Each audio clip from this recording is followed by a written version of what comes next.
آج ہم جس عظیم الشان، فقید المثال، جلیل القدر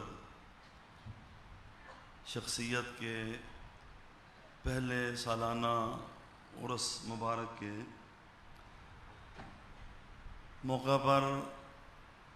حاضر ہیں، وہ کسی تعارف کے محتاج نہیں ہیں۔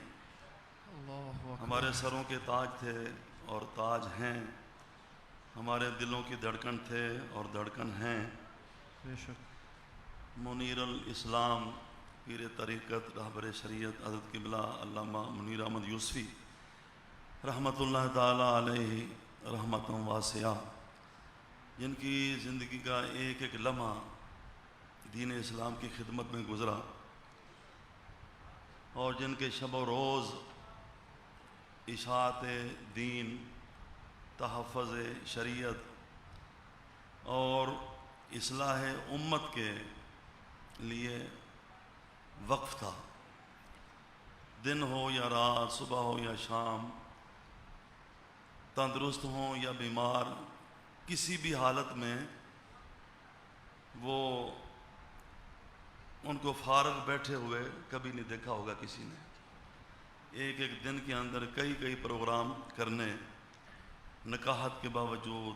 بیماری کے باوجود، دیگر اپنی مصروفیات کے باوجود، دروس قرآن کا سلسلہ ہو یا مدارس کا سلسلہ ہو، خطابات کا سلسلہ ہو یا تحریر کا سلسلہ ہو، ماہنامہ سیدھا راستہ، مجھے نہیں یاد کہ کبھی اس کا ناغہ ہوا ہو۔ جب سے یہ شروع ہوا ہے اور ماشاءاللہ اتنا جاندار، اتنا مستند اور ایک ایک بات کے اوپر کئی حوالے، اور میں تو حوالوں کی لائبریری کہا کرتا تھا حضرت صاحب کو۔ مجھ سے کوئی بندہ پوچھتا نا کہ یہ حدیث کہاں ہے، یہ واقعہ کہاں لکھا ہوا ہے، تو میں حضرت صاحب کا نمبر دے دیتا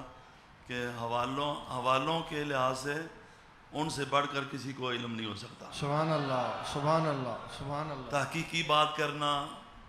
حقیقت پسندانہ بات کرنا اور چبھتی ہوئی بات نہ کرنا، اصلاح کی نیت سے۔ اپنے مخالفین کے ساتھ بھی ان کا رویہ اتنا شاندار تھا کہ کچھ ہی عرصے کے بعد مخالف جو ہیں وہ بھی موافق ہو جایا کرتے تھے۔ سبحان اللہ، سبحان اللہ۔ آج ان کے عرس مبارک کا دن ہے، اور جس دن کسی بزرگ کا عرس ہوتا ہے نا، اس دن اس کا فیضان جو ہے وہ جوبن پر ہوتا ہے۔ انشاءاللہ کوئی بھی عرس شریف کی مقدس نشست میں شرکت کرنے والا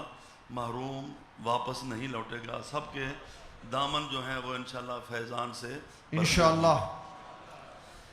سوال یہ پیدا ہوتا ہے کہ بزرگان دین کے عرسوں پر جانے کا کیا فائدہ ہے؟ لوگ ہم سے یہ سوال کرتے ہیں، کیوں جاتے ہو؟ جب اللہ کا بندہ دنیا میں رہا، چلو اس کی زیارت کی، اسے دعا کرائی، اس کے پاس رہے، خدمت کی، دنیا سے چلا گیا، تو اب کوئی اور بندہ تلاش کر لو۔ اب ہر سال ان کا عرس منانا اور حاضری کو یقینی جاننا اور وہاں پہ ضرور جانا، اس کا کیا فائدہ ہے؟ تو میں یہ عرض کروں گا اور حدیث کی روشنی میں عرض کروں گا کہ کسی کا عرس منانا، کسی کی یاد منانا، کسی کی یاد میں تقریب کرنا، کسی کا ذکر کرنا، محبت سے کسی کا ذکر سننا، اس کا اتنا فائدہ ہے کہ اگر دنیا کی ساری دولت بھی خرچ کر دی جائے تو وہ فائدہ حاصل نہیں ہوتا جو اللہ کے نیک بندے کے ساتھ تعلق اور محبت قائم رکھنے پر اللہ تعالیٰ عطا فرماتا ہے۔ سبحان اللہ، سبحان اللہ۔ عرس منایا جاتا ہے محبت کی وجہ سے، عرس میں شرکت کی جاتی ہے محبت کی وجہ سے۔ ہم نے کبھی یزید کا عرس نہیں منایا، ہم نے کبھی ابو جہل کا عرس نہیں منایا، کبھی ہم نے فرعون کا عرس نہیں منایا، کبھی ہم نے کسی بدعقیدہ کا عرس نہیں منایا۔ ہم اللہ والوں کا عرس مناتے ہیں اور اس میں حاضر ہونے کو اپنے لیے سعادت سمجھتے ہیں۔ یہ چونکہ محبت کی علامت ہے، من احب شیئا اکثر ذکرہ، جس کے ساتھ محبت ہوتی ہے وہ کثرت کے ساتھ اس کا ذکر کرتا ہے۔ نبی کریم صلی اللہ علیہ وسلم کے ارشاد کے مطابق جب بندہ اللہ کی رضا کے لیے کسی کے ساتھ محبت کرتا ہے تو اس کو کیا فائدہ حاصل ہوتا ہے؟ ایک حدیث پاک سنیے، یہ حدیث پاک مشکات کے اندر بھی ہے اور دیگر کتابوں کے اندر بھی ہے، اور سیاستہ کی یہ حدیث پاک ہے۔ لو ان عبدین تحابا فی اللہ واحد فی المشرق و آخر فی المغرب لجمع اللہ بینہما یوم القیامہ ویقول ھذا الذی کنت تحبہ فی او کما قال النبی صلی اللہ علیہ وسلم۔ نبی پاک علیہ السلام نے ارشاد فرمایا جب ایک بندہ دوسرے بندے کے ساتھ محبت کرتا ہے اللہ کی رضا کے لیے، پہلی بات تو یہ ہے نا کہ ہم صاحب عرس کے ساتھ کیوں محبت کرتے ہیں؟ کوئی ہم سب کا ان کے ساتھ خونی تعلق ہے، رشتہ داری کا تعلق ہے، خاندان قبیلے کا تعلق ہے، یا کوئی لالچ ہے کہ ہم عرس پہ جائیں گے تو ہمیں اتنے پیسے ملیں گے، یا صرف کھانا کھانے کے لیے لنگر کھانے کے لیے ہم آئے ہوں، صرف اس لیے کہ وہ اللہ کے پیارے تھے، ہم ان سے پیار کریں گے تو اللہ تعالیٰ کو ہمارے ساتھ بھی پیار آ جائے گا۔ تو پہلی بات تو یہ ہے کہ جس بھی بزرگ ہستی کا ہم عرس مناتے ہیں اور اس پہ شرکت کرتے ہیں وہ صرف اللہ کی رضا کے لیے کرتے ہیں۔ اور نبی پاک علیہ السلام نے ارشاد فرمایا اگر اللہ کی رضا کے لیے بندہ دنیا میں کسی کے ساتھ محبت کرے گا، واحد فی المشرق و آخر فی المغرب، محبت کرنے والا مثلا مشرق میں رہتا ہے اور جس کے ساتھ محبت کر رہا ہے وہ مغرب میں رہتا ہے، یعنی اگر ایسا بھی ہو، آپ تو ماشاءاللہ ان کے ساتھ ان کو دیکھ کے محبت کرتے رہے ہیں نا، لیکن اگر ایسا بھی ہو کہ دیکھا نہیں ہے، زمانہ نہیں پایا، بعد زمانی ہے یا بعد مکانی ہے، 1000 سال پہلے ہو گزرا، حضور داتا گنج بخش رحمۃ اللہ تعالی علیہ جو محبت کرنے والا وہ 1000 سال بعد میں آیا، یا یہ کہ محبت کرنے والا پاکستان میں رہتا ہے،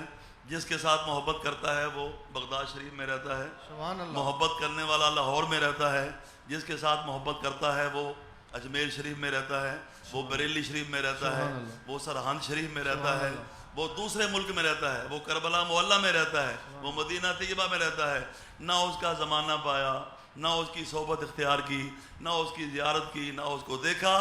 لیکن محبت صرف اللہ کی رضا کے لیے کرتا ہے۔ جب اس کا نام آتا ہے جھوم جھوم جاتا ہے، جب اس کا ذکر آتا ہے آنکھوں سے محبت کے آنسو برسنے لگتے ہیں۔ تو نبی پاک علیہ السلام کی بارگاہ میں عرض کی یا رسول اللہ کیا ایسی محبت کو فائدہ دے گی؟ تو میرے آقا نے ارشاد فرمایا ایسی محبت یہ فائدہ دے گی کہ قیامت والے دن لجمع اللہ بینہما یوم القیامہ، محبت کرنے والے کو اور جس کے ساتھ دنیا میں محبت کرتا تھا اللہ کی رضا کے لیے، قیامت والے دن اللہ تعالیٰ اس محبت کرنے والے کو اس کے محبوب کے ساتھ کھڑا کر دے گا۔ سبحان اللہ، سبحان اللہ، اللہ تعالیٰ ان دونوں کو جمع فرما دے گا،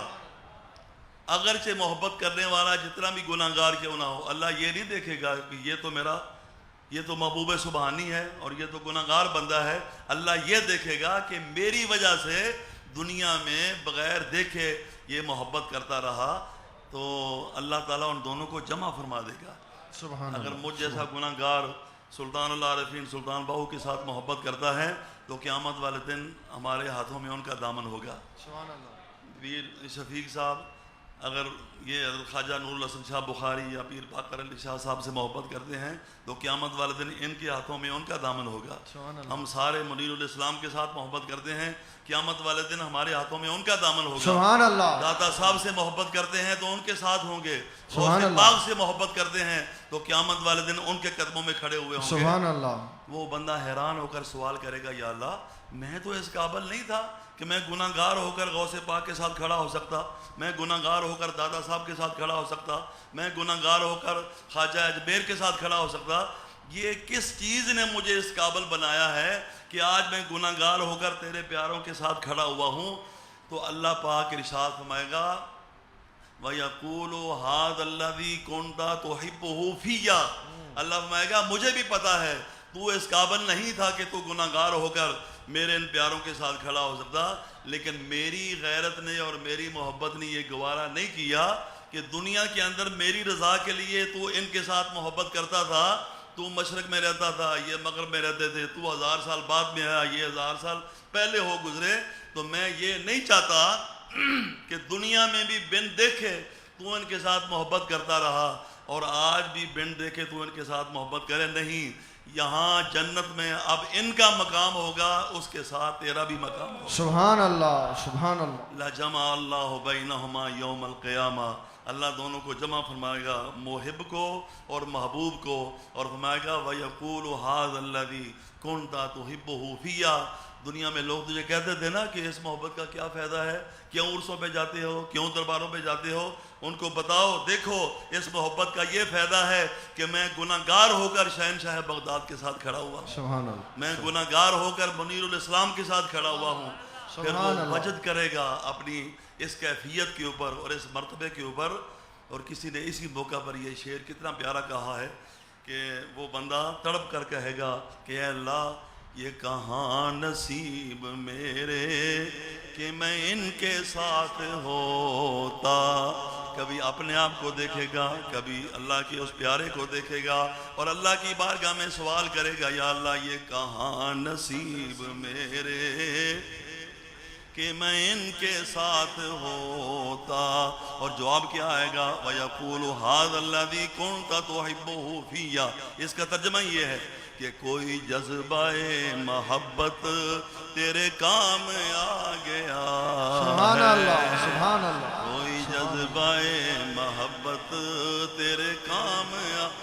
تو آپ کو پتہ چل گیا کہ اللہ کے پیاروں کے ساتھ محبت کرنے کا کتنا فائدہ ہے. اور یہ وہ فائدہ ہے کہ جو دنیا کی ساری دولت بھی لٹا دی جائے تو یہ فائدہ حاصل نہیں ہو سکتا جو اللہ کے پیارے کے ساتھ محبت کرنے کی وجہ سے قیامت والے دن اللہ پاک عطا فرمائے گا. فائدہ اصل میں وہی ہے جو آخرت کا فائدہ ہے. دنیا کی کیا ہے، عمر ایک دن ہو کہ 100 سال گزر جاتی ہے، سر پہ کمبل ہو یا پھر شال گزر جاتی ہے، گھر امیروں کی با اقبال گزر جاتی ہے، ہم غریبوں کی بہر حال گزر جاتی ہے. اللہ بات تو یہ ہے کہ آخرت کی سرخروئی نصیب ہو جائے اور انشاءاللہ اللہ کے پیاروں کے ساتھ محبت کرنے والوں کو اللہ پاک یہ انعام ضرور عطا فرمائے گا. اللہ تعالیٰ صاحب عرس منیر الاسلام رحمۃ اللہ تعالیٰ علیہ کے فیض کو جاری و ساری فرمائے. آپ کے صاحبزادگان کو اللہ پاک ان کا مشن